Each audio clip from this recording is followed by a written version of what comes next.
Ieri sono arrivati questi 9 da Catania, più altri 3 che arrivano oggi, il totale 12.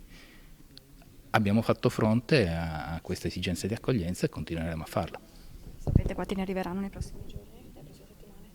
No, in questo momento non lo sappiamo. Dopo i 50 di ieri, oggi una ventina i migranti giunti in Veneto e distribuiti nelle 7 province. Continuano dunque anche in queste ore gli arrivi a piccoli gruppi di richiedenti asilo, al momento solo uomini, e nelle prossime settimane potrebbero raggiungere la nostra regione altri 380 rifugiati.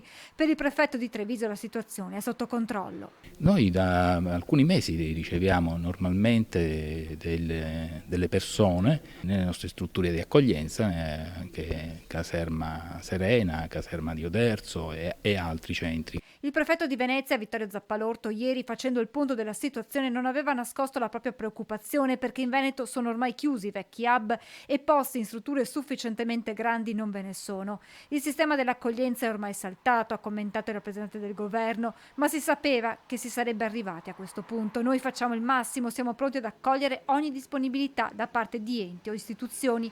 Se però prima la situazione era difficile, oggi direi che è impossibile. Nella Marca Trevigiana a disposizione per l'accoglienza ci sono le ex caserme Serena di Casiere e Zanusso di Oderzo. Quest'ultima, spiega il sindaco Maria Scardellato, ormai al limite della capienza. Mi auguro, dice la prima cittadina, che i migranti vengano accolti nei comuni dove non vi sono hub. Duro poi il sindaco di Castelfranco, nonché presidente della provincia di Treviso Marcon, che auspica una gestione europea dei rifugiati. Stiamo tornando indietro, la competenza della gestione dei migranti non è di competenza comunale, è una competenza fondamentale dello Stato e deve farsene carico. Il territorio di Castelfranco, il comune ospita il 13% di popolazione straniera, oltre facciamo fatica a andare. Per il presidente del Veneto Zaia la regione è pronta a fare la propria parte, ma non può essere lasciata sola. Non possiamo diventare il ventre molle di questa partita.